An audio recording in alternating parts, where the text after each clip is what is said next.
everyone, and welcome back to Starbit Reader. I'm Hannah, and today I'm doing my mid-year book freakout tag. This is another really popular booktube tag. You'll see a lot of people do it around this time of year, but I'm gonna give you guys a taste of what my reading year has been like and what I'm hoping for the latter half of my reading year. So let's get right into it. The first question is, which book is the best book you've read so far in 2024? And for that one I said Divine Rivals by Rebecca Ross. This book follows two rivals, and the rivalry ends up changing into something else. And there's also a lot of politics and world building stuff that happens that makes it just so like insanely intense, and like I felt like I had to keep reading the whole time. And so that was definitely the best book I've read this year. I know it's a really, really hyped book, and that's why I didn't read it till this year, because I was kind of putting off books like that. I usually either read them immediately or I don't read them for a couple years and then I read them and realize that the hype might have been a little deserved. I think it's because when I read books, I don't like to be too influenced about what everyone thinks about it, so I wait, and I find that when I wait a little bit longer, I do enjoy them more because the hype has worn off in my brain, kind of. So yeah, that is definitely the best book I've read so far this year. Going off of that, best sequel I've read so far this year is Ruthless Vows. I haven't read many sequels this year, though. I think I've only read like 2 sequels based on what I was seeing in my Goodreads, so it was an easy pick. But yeah, that was my favorite sequel I read this year. It was a really good sequel. I do get nervous for sequels, especially like duology sequels, where the second book has to kind of make or break the whole series. And this one I was really pleasantly surprised with. I really enjoyed the main character's banter and the wit that is woven into the story. It feels like a very smart story, but it's also very easy to read and grasp and understand. And those stories are my favorite because I feel like I am being challenged intellectually to some degree, like to read the book, like I'm piecing together a mystery, or I'm reading characters that are like intellectual, but also the writing is done so well that it doesn't feel like you're reading a textbook. It's just not difficult to read. It's easy and exciting to read. So I think Rebecca Ross does an excellent job with writing. I'm really excited to read A River Enchanted, that duology, because I see so many people rave about it, and if it's anything close to this one, I know I'm going to love it. So that is my favorite sequel I've read so far this year. So the next question is a new release I haven't read yet but want to, and I'm going to go with Destroy the Day by Brigid Kemmerer for this, because I am really awful at finishing series sometimes, especially if they aren't all the way released when I start them. So I read the first 2 books in that series, and pretty much back to back, loved them. I love Brigid Kemmerer. Anything she writes, like, I'm there for it. But have not read this one yet because it came out a little later, and I bought it when it came out. It's just still sitting there. So I'm really hoping to read that by the end of this year, just so I can maybe catch up on my Brigid Kemmerer backlog, because I have that and Forging Silver into Stars to read, which is kind of sad because Forging Silver into Stars is not very new anymore.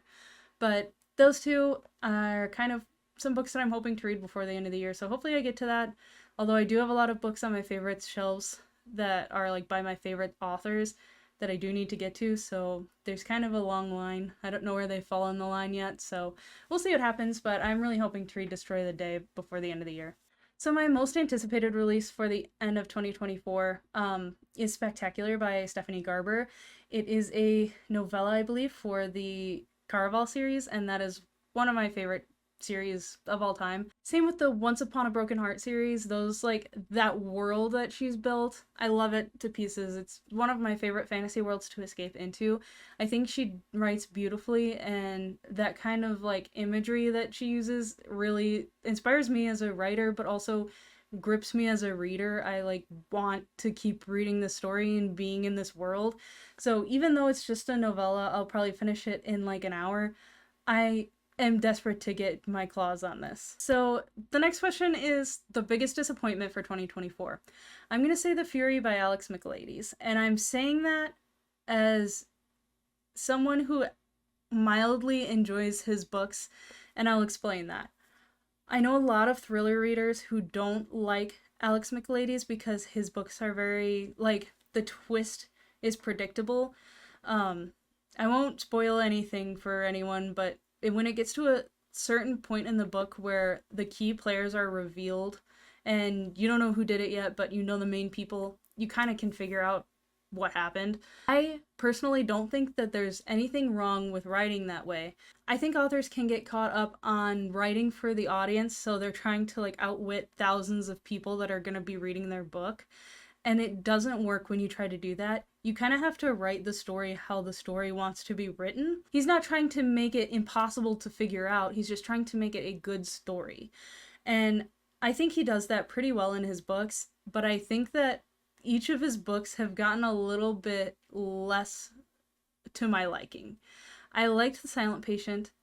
I was surprised by the ending. I'm not someone who reads thrillers and like has my like pen and paper out trying to figure out who did it, like making charts and making like a murder mystery board. Like, I'm just reading a thriller to enjoy it and seeing if I like the ending. I'll like the ending if I didn't see it coming. I'll like it if I saw it coming. Either way, as long as the author does it well. The problem I have with Alex McLady's books is that the characters are unlikable and not in like a fun way. They're just like, they're people that I would never want to really be around. And it's fine to have like a character that's like that, but there's like not enough of other stuff to balance it. So I'm reading this book and it's like I'm hanging out with someone that I hate. And I don't really enjoy that. And then the mystery happens and it's not how I wanted it to go based on how much I hate this character. And so his stories just tend to fall a little bit flat for me. So that was probably my biggest disappointment. I didn't have huge hopes for it because I didn't like The Maidens very much. But it sounded different from his other books, so I was hopeful that maybe it would have some kind of like newness to it that I would like, but the newness added to it was not something that fit with me. Obviously, like, other people love this book. I'm sure like there's thousands of people who this is one of their favorite thrillers of all time and stuff. Just wasn't for me. I appreciate that other people, I can see what other people would like about the book. I think his writing is, he's a very talented writer. And I can tell that he's really good at building characterization. I mean, if his goal is for me to hate the characters, he's done it. I think these stories are just not for me as far as thrillers. I like to have someone to root for a little bit. So even if they're like an unlikable character, whatever happened to them or like whatever their sad, tragic backstory is, makes me feel sympathy or like I want them to like, oh yeah, you can kill that person because they cheated on you or whatever. Like, there has to be something where I'm like, yeah, I can see your side of it. But his stories, I usually don't get that. I think it might just be it could just be a me thing. I know a lot of people share this opinion with me, but it could just be it's pretty much just a personal taste thing. A lot of people like his writing. I like his writing. I just don't like his stories. I think that's just what it comes down to. But honestly, if you like thrillers, you could give it a read. I won't recommend you buy it, but if you pick it up from the library or something, just give it a try. If you like it, you like it. If you don't, you don't. It's the beauty of reading. Everyone has different opinions about it. But I just didn't really like it too much. I just don't think I like his books very much. And I say that knowing that I will read everything he releases, just in case. Just in case there's the one I do like. I'm kind of just a hopeful, what's the word? Hopeless romantic about liking Alex McLady's books. So we'll see. You guys will be the first to know if I ever like one.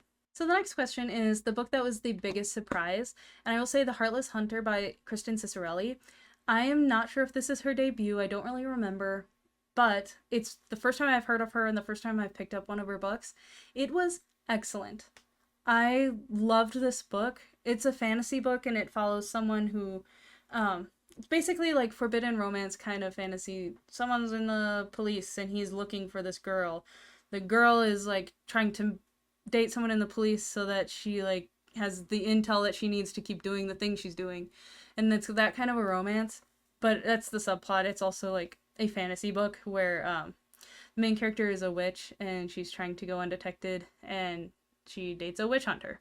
So, excellent book. The tension between the couple is really good. Not like the sexual tension or anything like that, just the tension of who are they going to figure her out, or like is she going to fall for the trap he set, or like stuff like that. It's like the tension between those characters, and then the romance itself is also like built beautifully, where they genuinely see each other like the person that they are without the rest of the world's influence, like about whether witches are good or bad or whatever. So it's just a really excellent book, and her writing is really beautiful. I loved the writing style. I loved these characters, and I just highly recommend that book. It's the first in a series, and I will be flying to the store or waiting at the mailbox for the second installment when that does come out. The next question is new favorite author, and I'm gonna go with Mary Kubica for this. This is the first recently was the first time I picked up one of her books, and I listened to the audiobook in one day. It was one of those where you sit down and you start it and it's already 5 p.m. and it's done. Like, I did not want to stop listening to the audiobook. It was excellent. I kind of think she reminds me of Shari LaPena in the way that they're both thriller writers who write kind of shorter thrillers, and I like that format because it forces the author and the reader to develop the characters enough for the reader to care about them.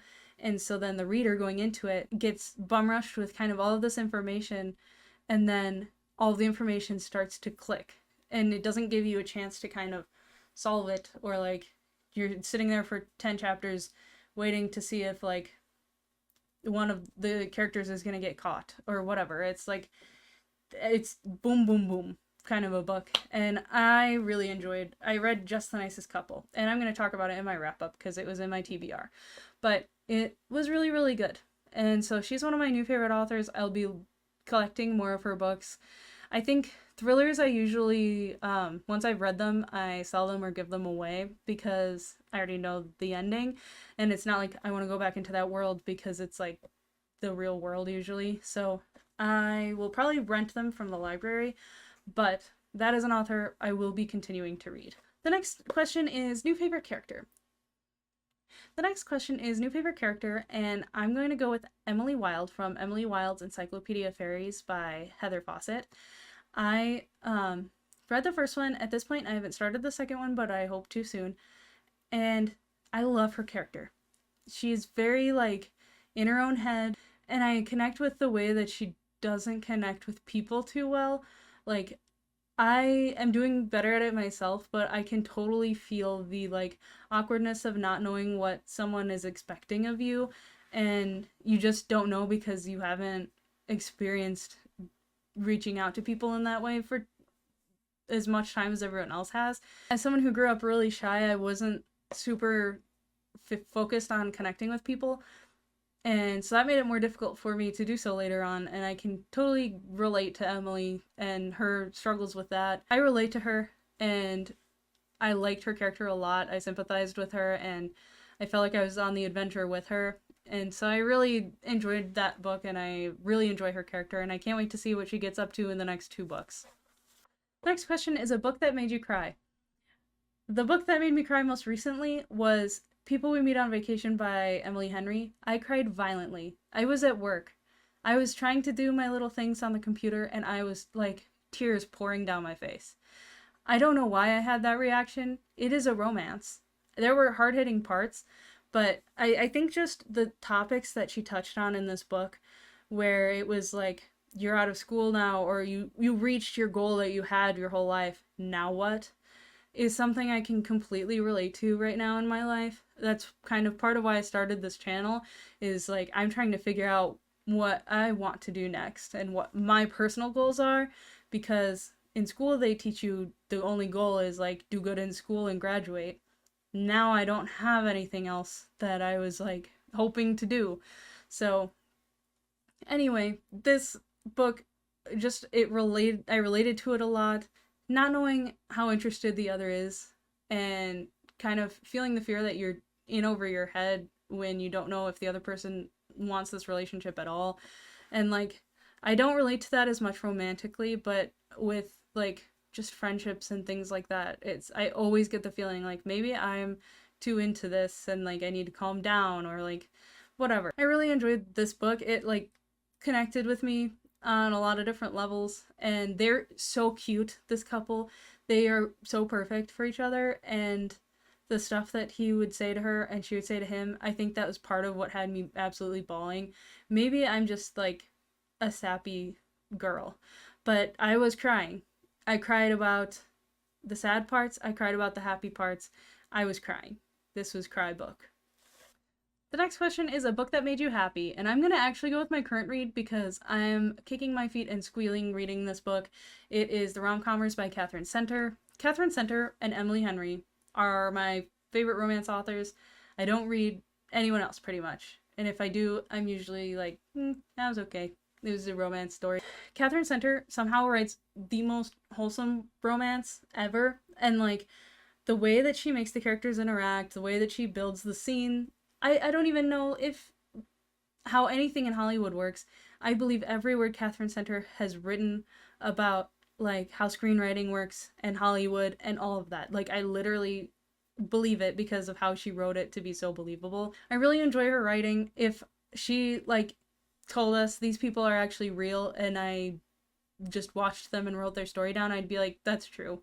Because that's how real she makes it feel. And it's so cute. They're so cute. Yeah, loving this book. It's made me so happy just seeing them become happy together because they were both struggling with their own happiness beforehand, so it's super cute. I love this book. So the most beautiful book I bought this year, I don't have with me, but it's Five Broken Blades. Everyone's been talking about this book. I'm so excited to read it, but I was at Costco and found the Sprayed Edges version there and grabbed it because beautiful. It's beautiful. I love sprayed edges. Sometimes I will buy a book because it has sprayed edges and not know even one thing about the book, but it was just cute because it had sprayed edges. So that was probably the prettiest one I bought this year. I've bought a couple others with sprayed edges and like other pretty books. I don't really get like super into like the special collector's editions of books and stuff, but that one, really pretty. And like that's its natural release date and it's just, I love it. One of the questions was like your favorite book boyfriend, and I don't relate to this question. I'm sorry. I know a lot of people do, and people find comfort in like characters in that way, but I just don't see them like that. But I would say that the relationship I liked the most and seeing develop the most was probably the in Emily Henry's People We Meet on Vacation. Um, their relationship was cute. I was really happy for them when they got together, and I really kind of felt for them and like really wanted them to get together. So that's kind of gonna be my answer for that question, just because I don't think of characters that way really. Um, but yeah, um, if you have a favorite book boyfriend, let me know in the comments below. So the final question is books I really need to read before the end of the year. And boy, are there a lot. But I think this year I want my priority to be finally finishing my reread of the Natural series by Jennifer Lynn Barnes. I read it a long time ago when I was in like high school and loved it. And I recently reread the first book and there are 3 more. So I'm hoping to knock those out and then also get a decent way, if not finished, with the Inheritance Games series. She has a new book coming out in the series, so I need to start reading it. I've read the first book. I loved it, so I don't know why I haven't picked up the next book, and my sister's gonna kill me if I don't pick it up, so I'll pick up that book soon. So that's all for this video. Definitely a lot of books, a lot of different kinds of books. Definitely making me excited to talk about the books I've read this month with you guys. I have a lot of opinions on those. Anyway, thank you guys so much for watching and being here and hanging out with me for this. This is one of my favorite videos to watch other people make every year, so I'm excited to finally make my own. I hope you guys enjoy it. Please let me know like if you agree with me or disagree with me on anything, and let me know what your favorite book has been so far this year, and let's just chat in the comments. Thank you again for watching, and I will see you in the next video. Bye!